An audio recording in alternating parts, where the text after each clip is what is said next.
वह रात थी जब माधव अपना रात का खाना समाप्त करके सोने की तैयारी कर रहा था। तभी उसके घर के बाहर से किसी ने पुकारा, भाई, ओ भाई, माधव भाई घर पर हो क्या? समय रात के तकरीबन 9:30 हो रहे थे। माधव ने दरवाजा खोलकर देखा तो सामने उसका दोस्त रामलाल खड़ा था। रामलाल की आंखों में डर और खौफ दोनों एक साथ दिखाई दिए। अरे रामलाल, क्या हुआ भाई इस वक्त? और तुम्हारे चेहरे का रंग क्यों उड़ा हुआ है? अरे तुम सो गए थे क्या? असल में मैं थोड़ा फंसा हुआ हूँ। हाँ, चेहरे से पता चल गया था। बताओ क्या हुआ है? क्या हुआ? मेरे साथ मेरे घर चलो, तुम्हें देखना पड़ेगा जाकर, तब समझोगे।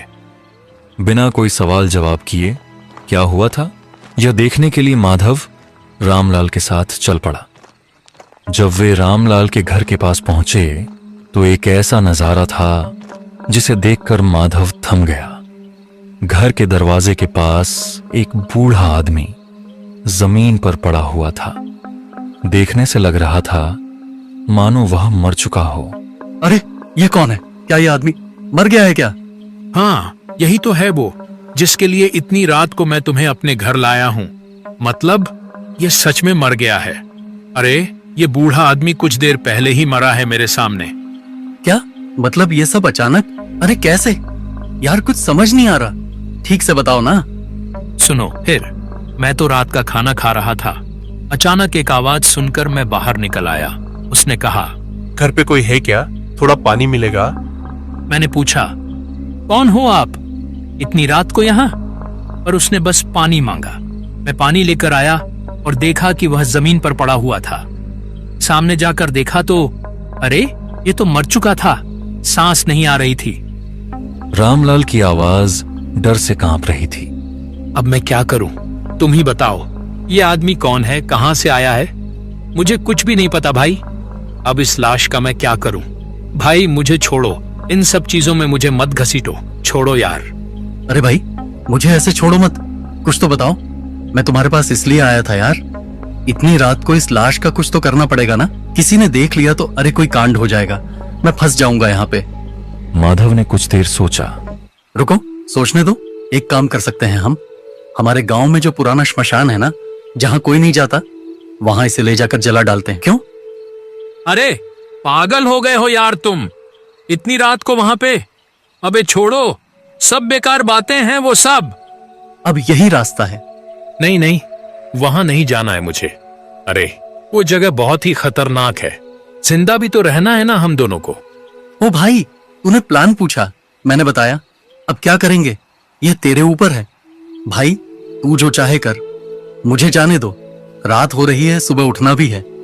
भाई इस हालत में तू मुझे छोड़कर जाने की बात कर रहा है, बड़ा स्वार्थी है यार। अच्छा चलो चलो, चलता हूं मैं, लेकिन कुछ चीजों का बंदोबस्त करना पड़ेगा। घर चलो एक बार। जैसे ही वे मुड़े उन्होंने देखा, अरे ये क्या? वो आदमी कहाँ गया? हाँ, वो लाश कहाँ चली गई वो लाश? अरे लाश तो अपने आप भाग नहीं जा सकती है ना, तो कहाँ गई वो? चलो चलो उसे ढूंढते हैं, उस तरफ चलो यार, वहां ढूंढते हैं। सब जगह पर ढूंढने के बाद जब वे वापस घर के सामने आकर पहुंचे तो लाश तो वहीं पर पड़ी हुई थी, बिल्कुल पहले जैसी, उसी हालत में। अरे ये सब क्या हो रहा है भाई? ये रही लाश, मगर थोड़ी देर पहले तो नहीं थी। हाँ, ये तो यहीं पे है, मगर अरे लगता है हमारी कोई गलती होगी। छोड़ो उसे, चलो चलो लाश को लेकर जल्द से जल्द निकलते हैं यहाँ से। चलो, रात हो गई है, अब फंस गए हो तो इसका कुछ करना तो पड़ेगा ना हमें। अब तू यहाँ रुक, मैं मेरा स्कूटर लेके आता हूँ। बढ़िया ध्यान रखना कि ये वापस गायब ना हो जाए। रामलाल उस लाश के पास बस खड़ा हुआ था। माधव अपना स्कूटर लेने अपने घर की ओर जा चुका था, मगर रामलाल ने एक बार के लिए जैसे ही उसने लाश की तरफ अपनी नजरें दौड़ाईं तो ऐसा लगा जैसे कि वो लाश उसे ही देख रही थी। अरे ये क्या? नहीं नहीं, मेरा वहम होगा। रामलाल अपनी नजरें चारों तरफ दौड़ाने लगा, लेकिन एक बार के लिए उसे ऐसा लगा मानो कोई तो था वहां पर जो उसके हाथ को पकड़कर खींच रहा था। ऐसा लग रहा था कि यह स्पर्श किसी बुजुर्ग आदमी के हैं। रामलाल ने पलट कर देखा तो उस लाश के हाथ कांप रहे थे। रामलाल डर तो गया था और डर के मारे उसने अपनी नजरें दूसरी ओर कर लीं और ठीक तभी पीछे से उसे कुछ ऐसा सुनाई दिया जिसे सुनकर वह रुक गया। मेरा क्रियाकर्म अच्छे से करना। मैं कोई लावारिस नहीं हूँ तुम्हारी तरह, तुम्हें तो पता है ना। यह सुनकर रामलाल डर के मारे पीछे मुड़कर नहीं देख पाया था। तभी उसी समय माधव अपना स्कूटर लेके आया। माधव ने रामलाल को आंखें बंद करके कुछ बड़बड़ाते हुए देखा। अरे क्या हुआ? अरे ओ, आंखें बंद करके क्या बक रहे हो तुम? ठीक तो है ना? डरे हुए लग रहे हो फिर। अरे यार ये लाश ना, चलो यार जला देते हैं इसे जाकर। हाँ हाँ ठीक है ठीक है। माधव और रामलाल लाश को स्कूटर पर लेके शमशान की ओर निकल पड़े। माधव गाड़ी के सामने बैठा था और गाड़ी चला रहा था और ठीक उसी समय बारिश शुरू हो गई। अरे यार ये बारिश भी ना, अब पता नहीं क्या होगा। श्मशान जल्द से जल्द पहुंच जाएं, काफी है। मुझे मालूम नहीं यार, मेरा तो नसीब ही खराब है, नहीं तो ये आदमी मेरे दरवाजे पर क्यों आता। अचानक ऐसा लगा जैसे किसी ने रामलाल के सर पर मारा हो। अरे बाप रे, अरे यार किसने मारा मुझे? अरे क्या हुआ? कौन मारेगा? तभी अचानक किसी के हंसने की आवाज सुनाई दी। अरे बाप रे, चलो यार जल्दी यहाँ से। ये लाश, ये तो जिंदा लाश है। ये मुझे कुछ कहना चाह रही है यार। चलो जल्दी चलो, इसे जला डालते हैं, चलो। क्या? अरे क्या भाग रहे हो तुम? क्यों? क्या हुआ? अरे मैं कुछ बता नहीं सकता तुम्हें यार, तुम जल्दी चलो। माधव ने गाड़ी रोक दी और रामलाल के पास आकर पूछा, ए, बताओ आगे क्या हुआ है, बताओ। अरे डर के मारे तुम तो कांपने लगे हो बे, बताओ। ओ भाई, मैंने जो देखा, सुना और महसूस किया है ना। अरे यार सुनो सुनो सुनो, वो सब वहम है तुम्हारा। शांत हो जाओ। हाँ शांत होकर तुम एक काम करो, तुम गाड़ी चलाओ, लाश लेकर मैं बैठता हूँ। हाँ ये सही रहेगा, सही रहेगा। अब माधव स्कूटर के पीछे बैठा था और रामलाल स्कूटर चला रहा था। ठीक उसी मौके पर तूफान आ गया। अरे यार, इसी बात का डर था। अब बारिश और भी तेज हो गई है तो और परेशानी होगी, रास्ता भीग जाएगा पूरा। हाँ यार, गाड़ी चलाना भी मुश्किल हो जाएगा, कितना तेज तूफान है। तूफान का नजारा और तेज हो गया और उस नजारे में जो लाश थी वह भी भीगने लगी। यहाँ तक कि गाड़ी चलाना भी मुश्किल हो गया था। अब मुझसे नहीं हो रहा भाई, और नहीं। हाँ हाँ तुम्हारी बात बिल्कुल सही है। इस हालत में तो गाड़ी चलाना मुश्किल है भाई। तुम स्कूटर को एक साइड कर दो। वे दोनों जाकर एक सुरक्षित जगह पर खड़े हो गए, मगर वह लाश स्कूटर पर अकेली पड़ी हुई थी। भाई वो लाश तो भीग रही है, कुछ करें क्या? अरे बाबा क्या करें, कुछ है भी तो नहीं करने को। रामलाल अचानक कुछ देखकर बहुत डर गया और चीख उठा। अरे अरे वो देखो भाई, वो देखो, वो लाश उठ के बैठी अपने आप। मैंने अपनी आंखों से देखा भाई। अरे चुप हो जाओ यार, चुप हो जाओ, क्या बके जा रहे हो तुम? अरे वो लाश है, अपने आप उठकर कैसे बैठ जाएगी वो? अरे मैंने देखा है। अरे यार मैं झूठ क्यों बोलूंगा? हाँ बस ये सब सिर्फ तुम्हें दिखाई दे रहा है। अरे मैं भी तो हूँ तुम्हारे पास खड़ा, मुझे तो कुछ नहीं दिखाई दे रहा भाई। सुनो सुनो मेरी बात, मैं कहता हूँ कि ये लाश तुम्हारे घर के सामने मिली है ना, इसलिए तुम्हें वहम हो रहा है और कुछ भी नहीं। हाँ समझे?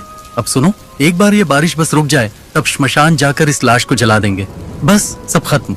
जैसे ही एक बार यह बारिश रुकी तभी वे लोग स्कूटर लेकर निकल पड़े। स्कूटर चलाने का भार इस बार भी माधव ने रामलाल को दिया था, क्योंकि लाश को लेकर वह काफी डरा हुआ था। देखते ही देखते वे दोनों श्मशान में पहुंच गए, जो कि बहुत ही डरावना था। बिल्कुल सुनसान सन्नाटा। ये इतना खाली क्यों है? अरे भाई, रात के 11 से 12 बजे इस श्मशान में गांव के तुम्हें कौन मिलने आएगा यहाँ पे? नहीं वो बात तो ठीक है, मगर ये जगह बहुत ही अजीब और डरावनी सी है। हाँ वैसे बात तो सही है, ये तो होना भी चाहिए। अब जितनी जल्दी हो सके काम निपटा कर चलो, यहाँ से निकलते हैं। अच्छा एक बात बताओ, ये यहाँ पे कोई आता है क्या? पता नहीं किसी ने देख भी लिया तो। अच्छा हमारे पास जो माचिस था ना, वो तो गीला हो चुका है ना? हाँ लाइटर मेरे जेब में है, फिक्र की बात नहीं। अरे वाह, फिर तो ठीक है, चलो लाश को उतारते हैं पहले। दोनों ने मिलकर लाश को पहले तो नीचे उतारा, उसके बाद माधव अंदर गया श्मशान के, एक बार चेक कर लेने के लिए। हाँ भाई मामला साफ है, चलो चलो लाश को पहले तो जला देते हैं तो हो जाएगा काम। ठीक उसी वक्त जैसे ही दोनों ने मुड़कर पीछे देखा तो उन्होंने देखा कि लाश तो वहां पर थी ही नहीं। अरे ये लाश लाश कहाँ गई भाई? और यार तुम तो यहीं पे थे ना, तुमने देखा नहीं क्या? नहीं यार, मैं तो वो अंदर देख रहा था कि सब ठीक है। मैंने यहाँ देखा नहीं, पता नहीं क्या हुआ। अब यार मुझे डर लग रहा है, मैं सच कहता हूँ। अरे ठीक है ठीक है ठीक है, शांत हो जाओ शांत हो जाओ। हाँ मैं देखता हूँ। हाँ जो करना होगा अभी करना होगा। उधर देखो। फिर देखा कि लाश तो वहीं पर पड़ी हुई थी, बिल्कुल पहले की तरह। अरे भाई ये सब क्या हो रहा है? ये लाश अपने आप वहां कैसे पहुंच गई? छोड़ो यार वो सब, चलो लाश लेकर आते हैं, चलो।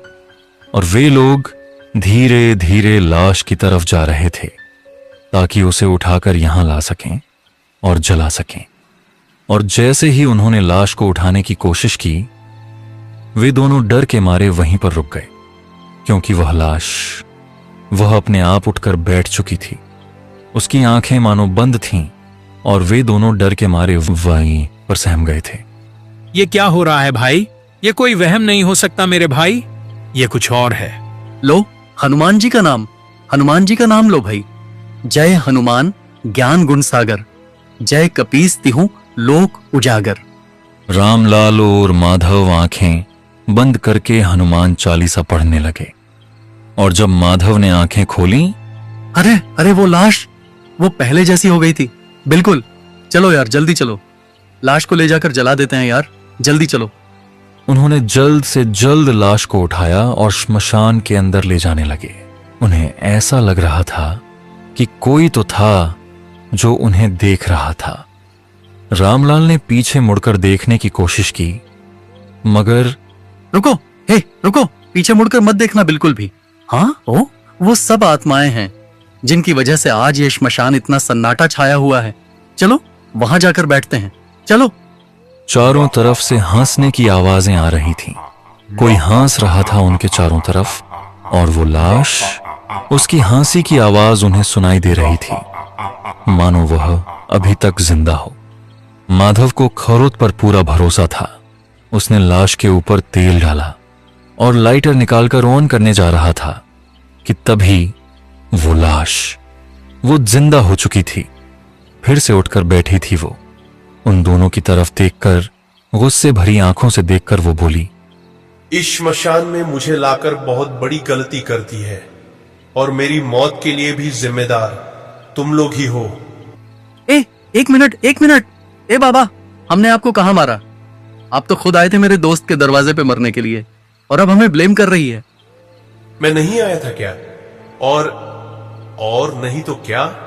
तुम लोगों को मुक्ति तो मैं दूंगा, पर मुक्ति क्या मुझे मिली है?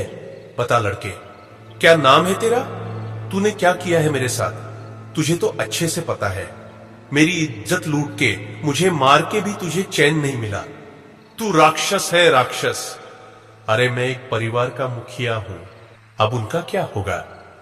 मुझे माफ कीजिए, छोड़ दीजिए। मुझे पता नहीं मुझे क्या हो गया था। जैसे मैंने आपको देखा, मेरे दिमाग पे पता नहीं क्या चलने लगा, और बस मैं आपको ले आया। मुझे माफ कर दीजिए। इसलिए झूठ बोल के तू मुझे अपने घर ले आया, फिर लोगों के डर से तूने दम घोटकर मुझे मार दिया, और फिर अपने दोस्त को भी साथ लेकर आया। खून करके तूने फिर बोला एक्सीडेंट है। वाह, क्या बढ़िया प्लान बनाया था तूने। पर अब तू कैसे बचेगा? मैं मार दूंगा तुझे। सब कुछ तेरी वजह से हुआ है। मेरा परिवार आज अनाथ हो गया तेरी वजह से, इसलिए कभी माफ नहीं करूंगा तुझे मैं। आज मेरे साथ इसी श्मशान घाट में तू भी मरेगा। अबे क्या सुन रहा हूं मैं ये सब? हाँ, तू इतना गिर गया था एक बुजुर्ग के साथ, तूने ये सब? छी छी छी, लानत है तुझ पे। शर्म आती है मुझे तुझे दोस्त बोलने में, मुझे घिन आती है। अरे तू इतना नीचे गिर गया रामलाल? तूने किसी की जान ले ली, और फिर मेरे पास आया था क्योंकि तू फंस गया था, इसीलिए तू मुझे फंसाने आया था। गलती हो गई, बहुत बड़ी गलती हो गई। माधव, तुम तो मेरे दोस्त हो ना भाई, मुझे बचा लो, इस आदमी से बचा लो, मरने मत दो भाई, बचा लो मुझे। आज तू मेरे हाथों मरेगा, मेरे हाथों। इतना कहकर उस आत्मा ने माधव के दोस्त रामलाल को पकड़कर वहां लेकर जा रही थी, ठीक वहां जहां अब तक वह लाश पड़ी हुई थी। रामलाल चीख रहा था, चिल्ला रहा था, लेकिन वहां सुनने वाला कोई नहीं था। बस माधव अकेला खड़ा चुपचाप सब कुछ देख रहा था। जोर जबरदस्ती अपने साथ रामलाल को भी उस आत्मा ने चिता पर लिटा दिया।